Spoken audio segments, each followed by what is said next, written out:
Olá, turma.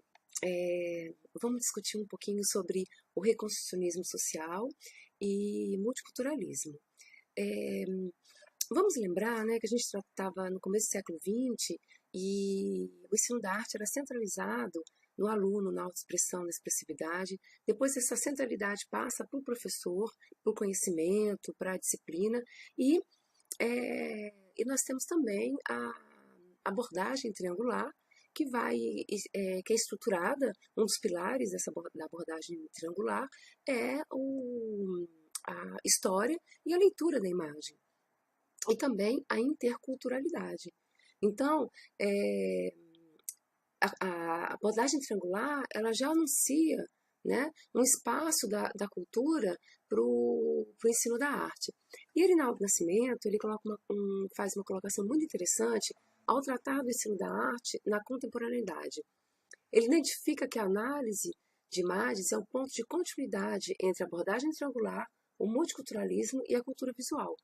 A imagem vai ter uma continuidade, né, vai estar presente, e o que será modificado é a leitura dessa imagem, certo? E a Erinaldo também coloca a importância dessa imagem como elemento de acesso à cultura, que o ensino das artes visuais tem esse foco de um acesso ao patrimônio cultural, a culturas da juventude, a cultura da infância, ou seja, a saberes que das minorias. Então, ele coloca o seguinte, que tem um papel principal, né, como característica das artes visuais, é buscar disponibilizar e familiarizar imagens de diferentes fontes, certo? E promover esse contato com a diversidade cultural. Bem, sobre a cultura, que é um outro ponto, né, que nós temos presente com uma força muito grande e uma centralidade nos estudos pós-críticos, e Tomás Tadeu coloca para a gente o seguinte, que essas teorias trazem para o campo do currículo questões de gênero na produção da desigualdade. Então nós vamos lembrar aí de todo um movimento feminista que faz esse deslocamento na questão de gênero e de poder na sociedade. Também, né, em relação às teorias pós-modernistas, tratam de problematizações das análises sobre raça e etnia, e com elas as questões de diferença e de identidade. E ainda o reconhecimento que as nossas sociedades não são compostas de mas de muitos povos. Suas origens não são únicas, mas são diversas, certo? E é o próprio Stuart Hall que coloca o seguinte, que essa cultura, ela não tem agora uma perspectiva, ela tem uma perspectiva relacional, dinâmica, e ele coloca o seguinte, abre aspas, estamos sempre em processo de formação cultural. A cultura não é uma questão de ontologia de ser, mas de se tornar ser. Essas questões colocadas pela pós-modernidade, elas são questões amplas, complexas, mas são questões riquíssimas para um trabalho de arte e educação. E vejamos, então, qual é a proposta dos reconstrucionistas sociais. O reconstrucionismo social é uma proposta de uma prática e uma proposta curricular, e uma prática de transformação social pelo currículo. Então, aborda a questão das desigualdades sociais, e é muito interessante, porque a questão social que será transformada vai ser transformada pela cultura. Então, propõe-se uma nova cultura e propõe-se um currículo que se destina a servir aos interesses do dominado. Muito interessante, porque o reconstrucionismo social ele tem essa linha cultural, inclusive tem o desejo que os conceitos estéticos possam identificar e resolver problemas. E propõe que o ensino da arte esteja relacionado às outras áreas. Então, o reconstrucionismo social coloca uma questão muito interessante, que é a seguinte: ousará a escola construir uma nova ordem social?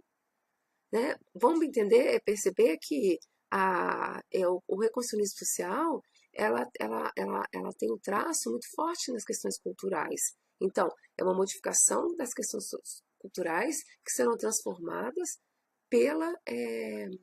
primeiramente pela escola.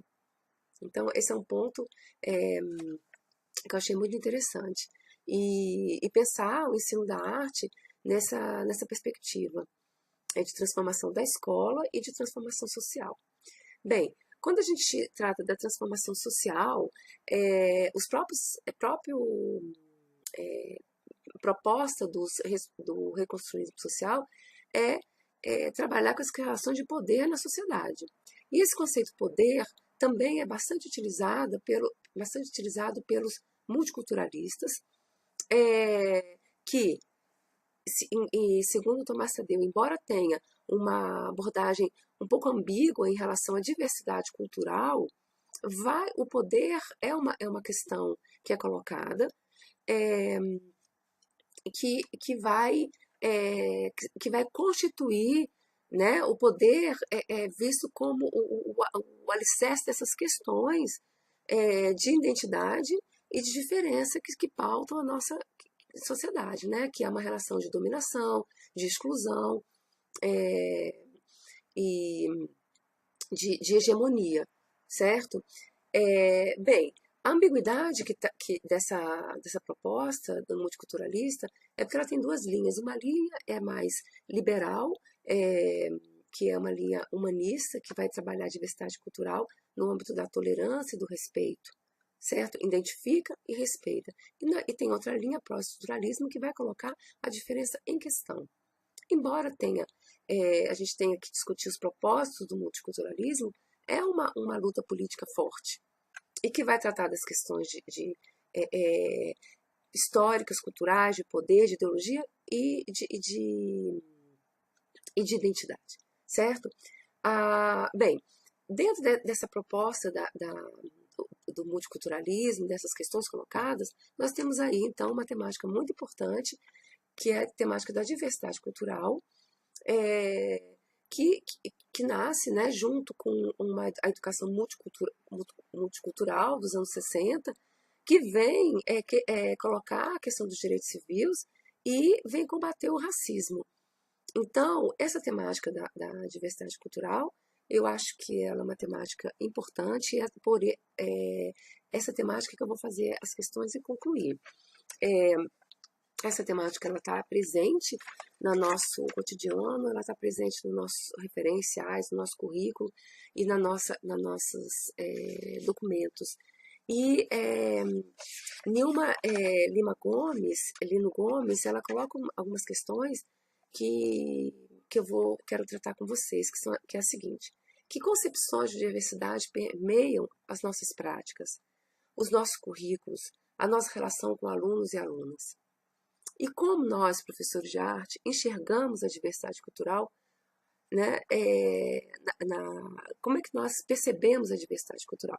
Eu acredito que a diversidade cultural seja um tema muito importante para o nosso trabalho, que a gente vai tratar das culturas, de hierarquia cultural. Nós podemos trabalhar sobre questões de identidade, nós podemos trabalhar a questão de poder e de transformação social também, né? Como é que a gente pensa a escola, como é que a gente pensa essa cultura na escola. Então é isso, eu finalizo por aqui e aguardo vocês no ambiente virtual. Não deixem de ver as imagens que eu preparei no PowerPoint que compõem, que elas fazem parte desse trabalho também.